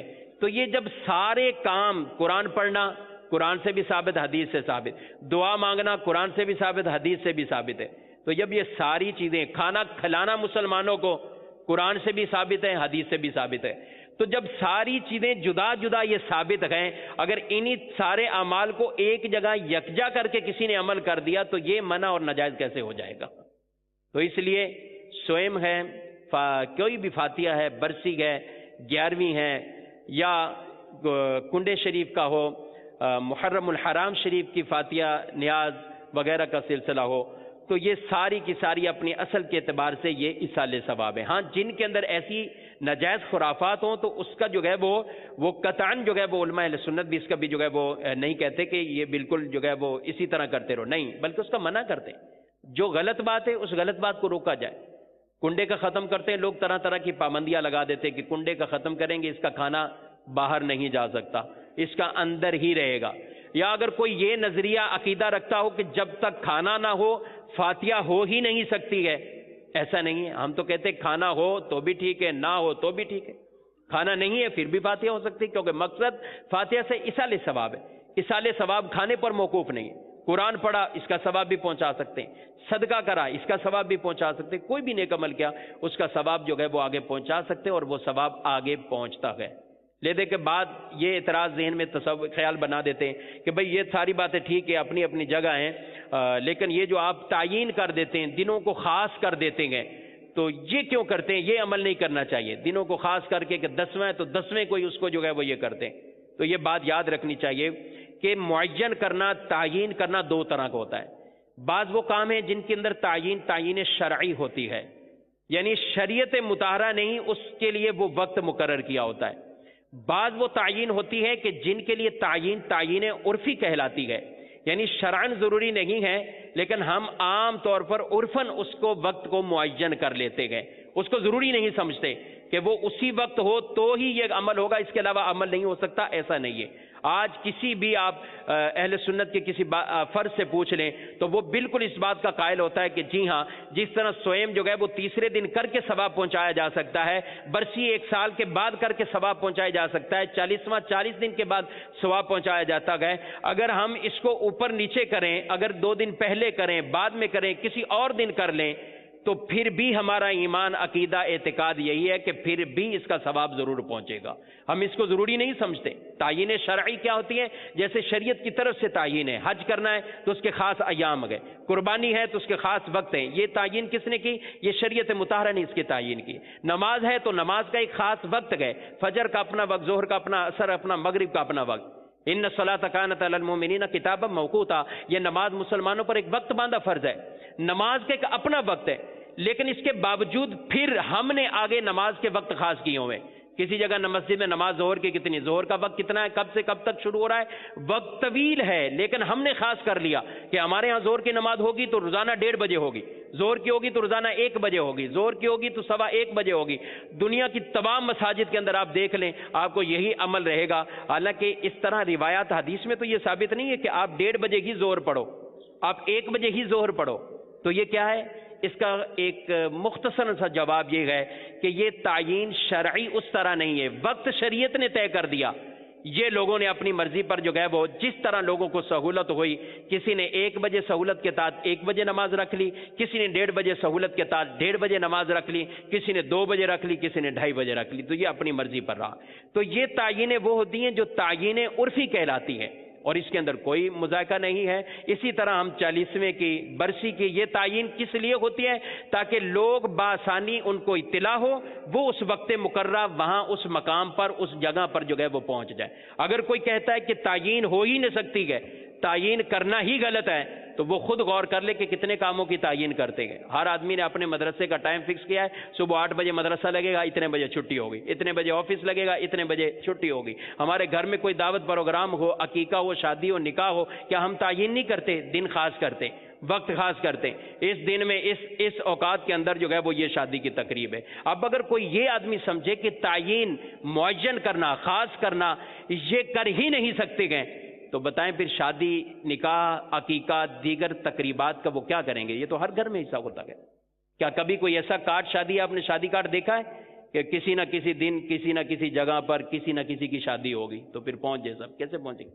تو تعیین ہی نہیں ہوگی جب اس میں۔ تو یہ تعیین کس لیے ہے؟ کہ لوگ شریک ہو جائیں۔ تو جب فاتحہ اصالہ ثواب کے لیے تعیین کرتے ہیں، 40واں ہے اس کو اس دن کرنا ہے، برسی ہے اس دن کر لیں، فلاں بزرگ کی نیاز ہے اس دن کر رہے ہیں، تو یہ اس لیے ہے کہ مسلمان اس میں اہتمام کے ساتھ شریک ہو جائیں۔ جتنے مسلمان وہاں شریک ہوں گے، ذکر کریں گے، تسبیحات پڑھیں گے، تلاوت کریں گے، ان کی وجہ سے ان کو تو ثواب ملے گا ہی ملے گا، لیکن جس تک وہ ثواب پہنچائیں گے ان کو بھی اصالہ ثواب ہوگا، ان تک یہ ثواب بھی پہنچے گا۔ اور یہ یاد رکھیں، دیگر یہ چیزوں میں جیسا ثواب مرحومین کو پہنچایا جا سکتا ہے، اسی طرح اصالہ ثواب زندہ افراد کے لیے بھی کر سکتے ہیں۔ یہ ضروری نہیں کہ اصالہ ثواب صرف مرحومین کا ہی حصہ ہے، مرحومین کو کرنا چاہیے، دعائیں کریں، جو کچھ بھی۔ زندہ کو بھی اگر کوئی اصالہ ثواب کرتا ہے تو بالکل یہ بھی ثابت ہے، زندہ کے لیے بھی اصالہ ثواب جو ہے وہ ہو سکتا ہے۔ اللہ کریم رب العزت جل وعلا ہم سب کو انہی باتوں پر، احکام شرعیہ پر درست سیکھ کر، سمجھ کر ان پر عمل کرنے کی ہمیں توفیق عطا فرمائے، اور عقائد اہل سنت پر مضبوطی کے ساتھ، استقامت کے ساتھ ہمیں رہنے کی توفیق عطا فرمائے۔ ہر طرح کے شیطانی خیالات، وساوس اور بد مذہبوں کے شر اور ان کی صحبتوں سے بچنے کی توفیق عطا فرمائے۔ آمین بجاہ النبی الامین صلی اللہ تعالی علیہ وآلہ وسلم۔ صلو علی الحبیب صلی اللہ تعالی علی محمد۔ الصلاة والسلام علیک یا رسول اللہ وعلی آلک واصحابک یا حبیب اللہ۔ الصلاة والسلام علیک یا نبی اللہ وعلی آلک واصحابک یا نور اللہ۔ نویت سنت الاعتکاف۔ الحمدللہ عز و جل ایک بار پھر